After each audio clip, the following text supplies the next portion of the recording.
এ গল্প গুপ্তচর থেকে রীতিমতো রাষ্ট্রনায়ক বনে যাওয়া এক দুর্ধর্ষ ব্যক্তির। সালটা ১৯৫২। দ্বিতীয় বিশ্বযুদ্ধের পার হয়েছে মাত্র ৭ বছর। তৎকালীন লেনিনগ্রাদে, যা বর্তমানে সেন্ট পিটার্সবার্গ নামে পরিচিত, জন্ম নেয় এক শিশু। নাম রাখা হয় পুতিন। সাধারণ পরিবারটির এক জনাকীর্ণ ফ্ল্যাটে ইঁদুর তেলাপোকার সাথে বেড়ে ওঠে শিশুটি।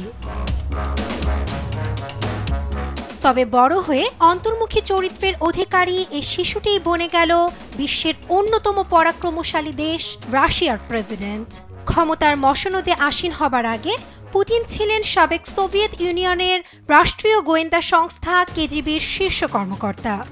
গুপ্তচর বৃত্তি কিংবা গুপ্তখুন সহ বিভিন্ন জঘন্য সব কর্মকাণ্ডের সাথে জড়িত কেজিবির নাম, যার নাম শুনলেই এখনো কেঁপে ওঠে বিশ্ব। ১৯৯৯ সালের ৩১ ডিসেম্বর বিশ্ববাসীকে হতবাক করে দিয়ে ক্ষমতা ছাড়ার ঘোষণা দেন তৎকালীন রাশিয়ার প্রেসিডেন্ট বরিস ইয়েলস্টিন। এদিন টেলিভিশনে দর্শকদের উদ্দেশ্যে তিনি বলেন, এ সময় প্রয়োজন নতুন মুখ, নতুন নেতৃত্ব, নতুন বুদ্ধিমত্তা ও শক্তিশালী জনগণ। ব্যাপক দুর্নীতি, রাজনৈতিক ও সামাজিক সমস্যার মধ্যে দিন দিন অজনপ্রিয় হয়ে উঠেছিলেন বরিস।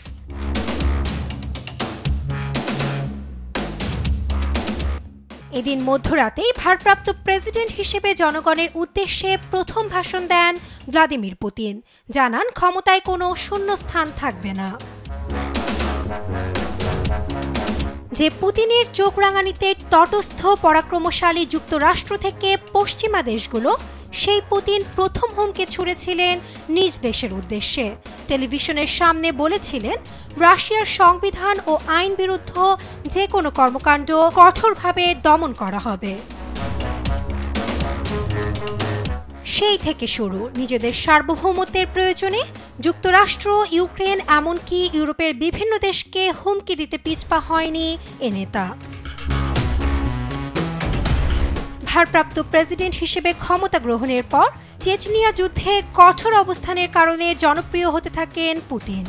এরপর ২০০০ সালের মার্চে রাশিয়ার জাতীয় নির্বাচনের প্রথম ধাপে ৫৩% ভোট পেয়ে দেশটির নির্বাচিত প্রেসিডেন্ট হন এ নেতা।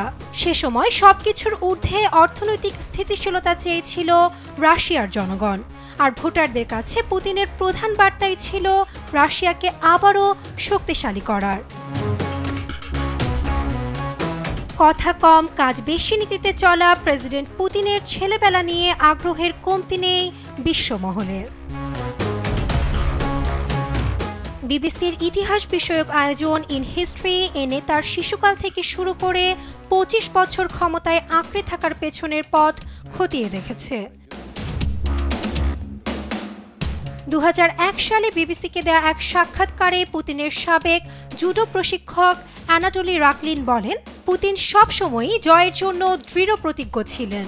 এমনকি প্রতিপক্ষকে শক্তি দিয়ে ধরাশায়ী করতে না পারলে কৌশল দিয়ে ঘায়েল করত পুতিন। ২৫ বছর ধরে রাশিয়ার ক্ষমতার কলকাঠি নাড়ছেন ৭২ বছর বয়সী এ রহস্যময়ী নেতা Vladimir Putin. Nasrin Akter, news desk, Desh TV.